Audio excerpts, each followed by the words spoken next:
Hi, I'm Jim Kreisman with Executive Office Suites, Scottsdale.com, and today I want to share with you 6 important tips that you should know before you sign any executive office suite or virtual office lease. First and most important, make sure it's a month-to-month lease.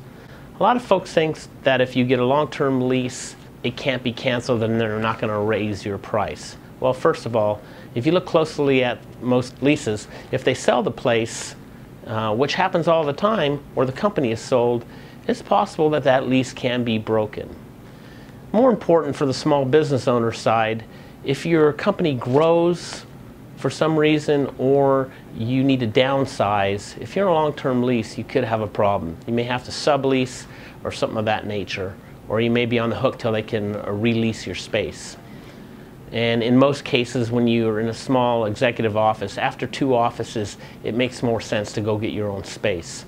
So before you sign that long-term lease, think about it carefully, and you'll find, I think, overall, if you do the math, you really don't save that much. Not only that, ask the leasing company, when's the last time that you actually increased rates? I think you'll find that if you got a good company, like our company, we've never increased rates. So month to month just makes sense in many cases. Number 2, find out who the other tenants are in the executive office suite, because you don't want to move in and then all of a sudden you find out you got somebody from a personal life or you have a conflict with somebody. You know, walk around, listen to the noise, look at the lighting, make sure it fits perfect for you. If you want a view, don't compromise. Make sure you got a window with a view. If you're in a industry like financial services or insurance, and there are compliance issues with your broker-dealer or your company that say you cannot be in an office suite with this type of professional or this type of person and so forth, you want to make sure you do that before you sign that lease and get that approval from your broker-dealer. Number 3, read the lease. I can't emphasize that anymore. Let me give you an example. Let's say you're a small business owner coming from a home office to an executive office suite, and you always had your dog with you, and now you want to bring him in the office with you occasionally. Well, you're going to find most city ordinances, especially Scottsdale, don't allow animals in a commercial office unless they're like a senile dog or something of that nature. There's many reasons that executive offices don't want dogs. For example, dog bites, the liability, allergies of the other tenants, noise. Let's say somebody walks in the door and you hear a beep, does a dog bark like a doorbell? Things of that nature. It's very specific in your lease. I will tell you that there are some executive office suites that do allow you to bring your dog into work occasionally. But if you do, make sure you have it in writing. That way you won't potentially forfeit your deposit and have other issues.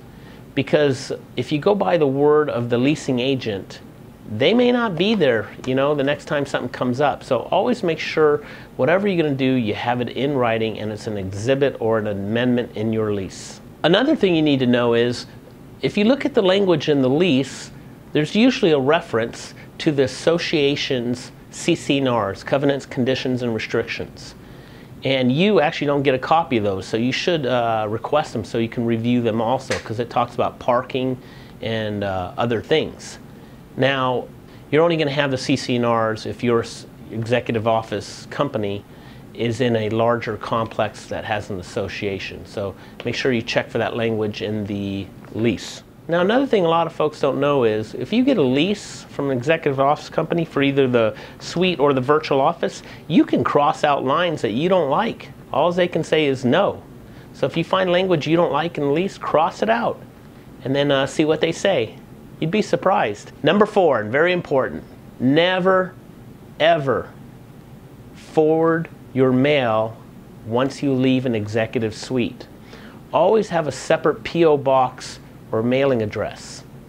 In the lease, it will specifically usually state that you are not allowed to forward your mail once you leave, because the post office may start forwarding the mail for everybody in the suites to your new address, and then you may have a legal problem. Normally they'll reject it, but it may happen. Number 5, watch out for surprise costs, or as I say, gotchas. Let me give you some examples. There may be a $35 charge for coffee every month, even though you don't drink it.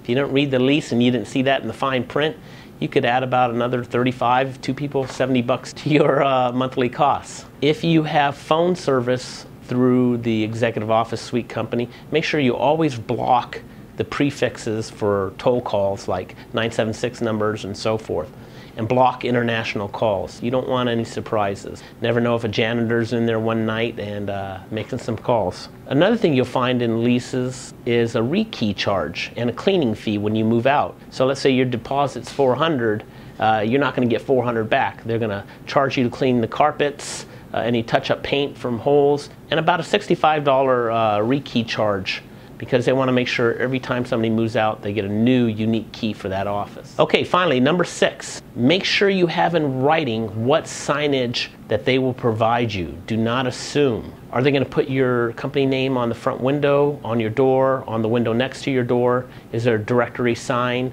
Is there digital signage, like on a TV in the lobby? Something of that nature. Make sure it's in the lease. Again, if that person leaves that you make the agreement with and it's not in writing, you got a problem. I hope you find these tips useful. Make sure to visit Executive Office Suites Scottsdale and give us a shot. We'll take great care of you. Our leases are month to month, and we keep everything simple for one price.